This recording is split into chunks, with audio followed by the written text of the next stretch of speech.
sector people. Now, without any delay, I would like to invite today's chief guest and our keynote speaker, a high-profile Mr. Deepak Bagla, who has been facilitating country's investment goyas for over 3 decades as the Managing Director and CEO of Invest India. He brings a wealth of experience from successful stints before that at Citibank, at the World Bank and the private equity space. With an investor mindset and entrepreneurial spirit, he spearheads investment in Invest India earlier, transforming it into the symbol of competitive federalism by blending the best of the public and private sectors. Under his able guidance, Invest India was able to work across every sector and state, facilitating foreign direct investment, supporting an enabling environment and improving ease of doing business. They also promoted a supportive ecosystem for entrepreneurs, champion India as the unicorn nation and commercialize innovations from Indian laboratories. Mr. Bagla, a highly respected figure in this field, considers Prime Minister Narendra Modi's vision as his guiding light and has, in a short period, made Invest in India a gold standard globally, earning the title of the world's best investment promotion agency during his tenure. His dedication to making India the Vishwaguru and the world's most preferred investment destination is really highly commendable. In the corridors of business, Mr. Bagla has ensured the FDI translates into trust in India and its future for investors. Today, even after his leaving, Invest India remains dedicated to making India Vishwaguru and the world's most preferred investment destination. I request Mr. Deepak Bagla to kindly come and address. A big round of applause for Mr. Deepak Bagla.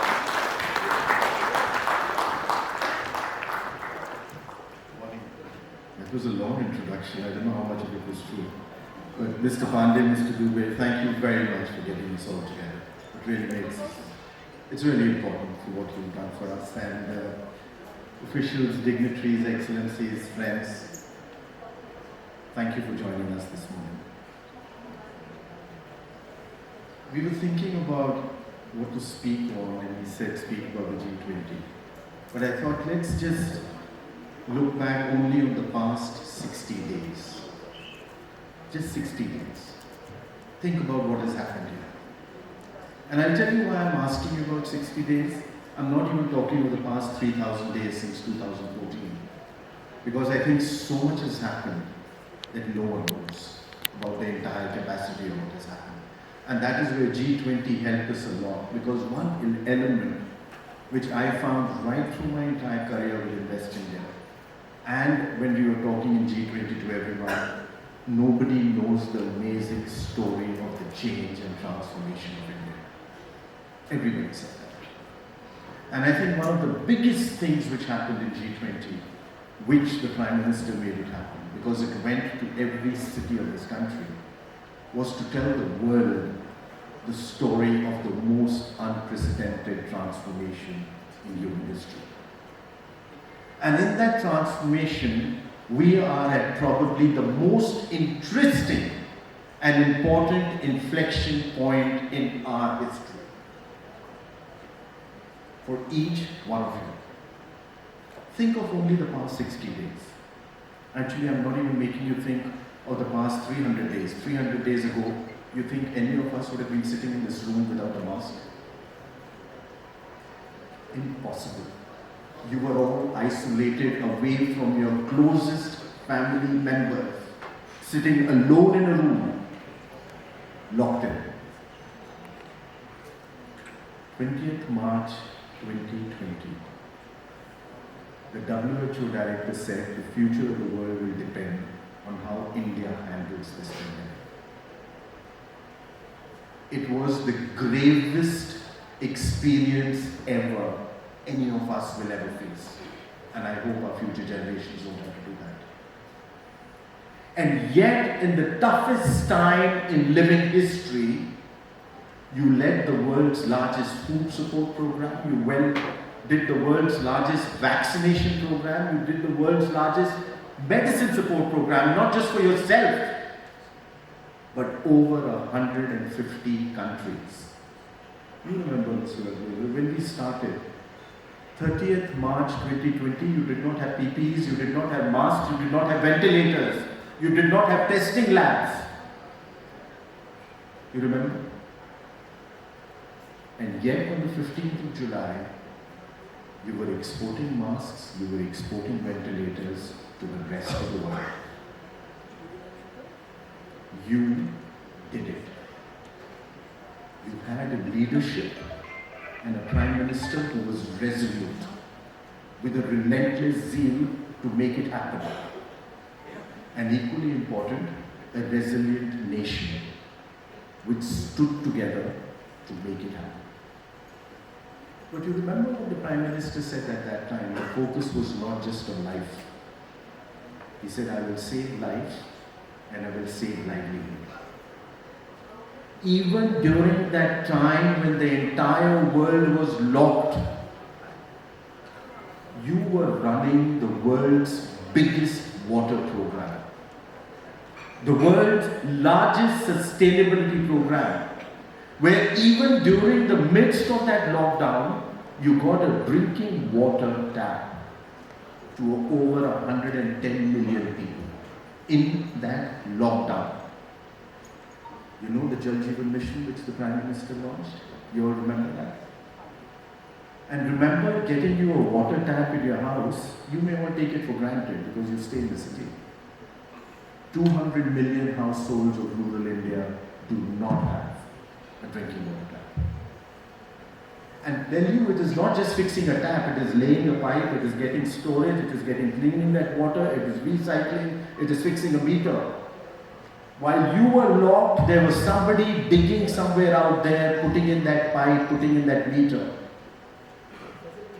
Even during the lockdown, you reached that water to 110 million people.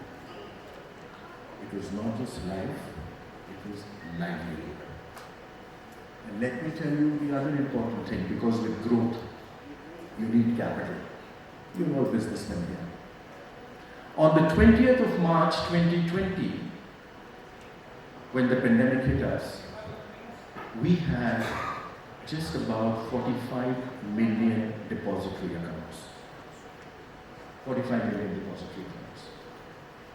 Last year in September, you had over 100 million depository accounts. In the midst of that lockdown, you were taking care of life, but at the same time, you were adding capital to the country's growth. That, ladies and gentlemen, is the new India which you all are creating. And now let me take you to the inflection point which I mentioned. And as I tell you, the most important inflection point as far as our entire generation is concerned. But before I come to the inflection point, think of the past 60 days and tell me your best memories. Remember a day when each one of you had tears in your eyes at 4:35 p.m. when you were watching the television. You were the first to land on the dark side of the moon. Every heartbeat was waiting for that landing to happen. Didn't you feel proud? You were proud of being a man.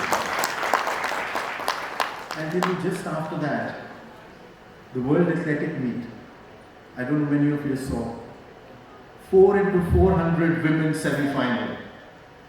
You saw that? I had tears in my eyes when I saw that. Our girls at one time were leading the US. When the race started, they did not even introduce us that well.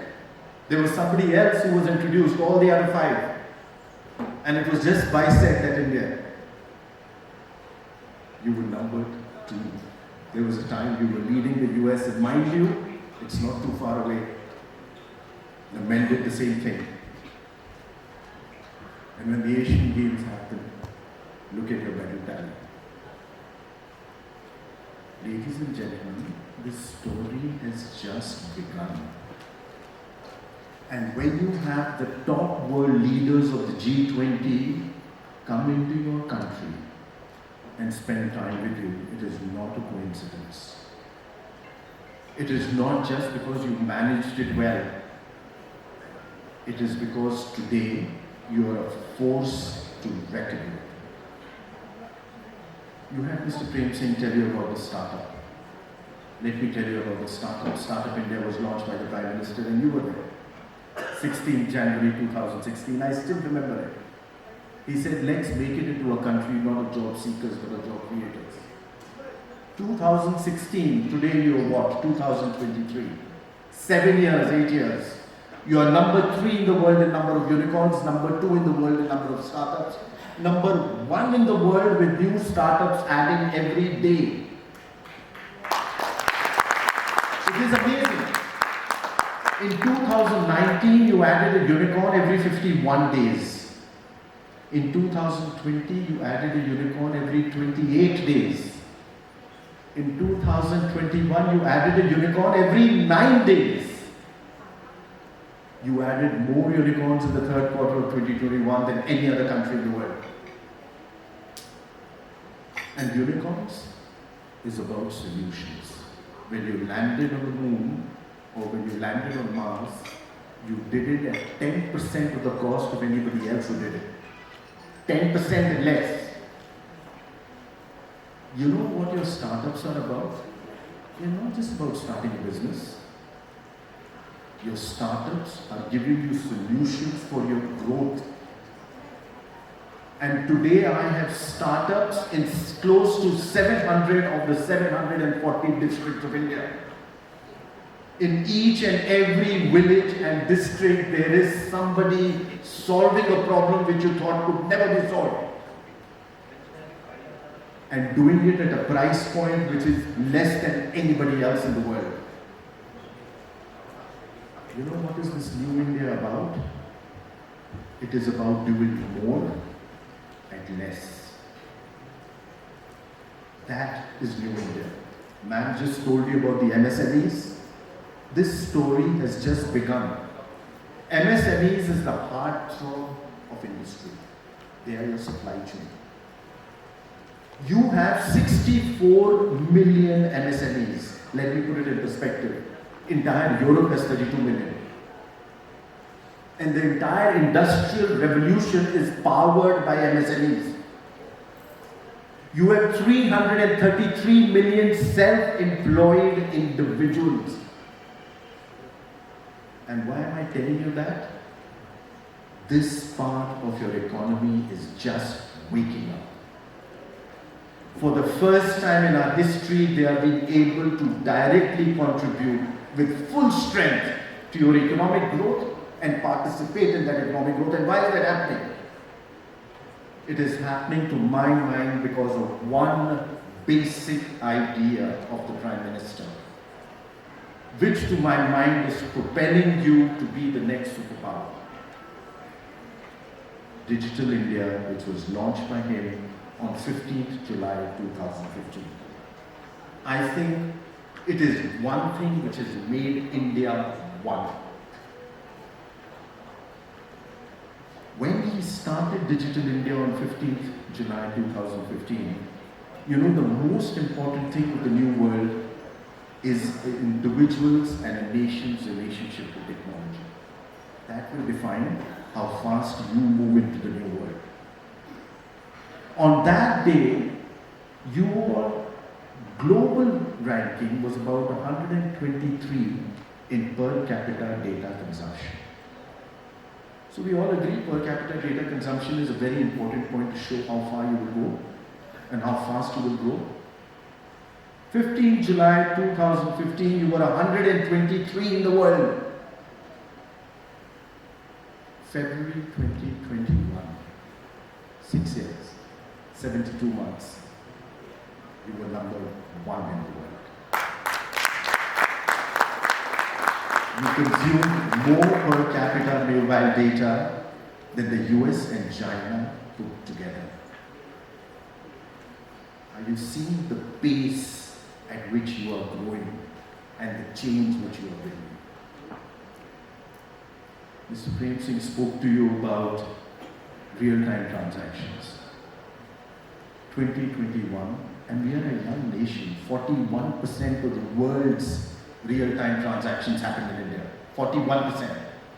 You did 48 billion transactions, China was 16.8 billion. Well, let me tell you more. Last year, 2022, you did 89 billion transactions, China 17.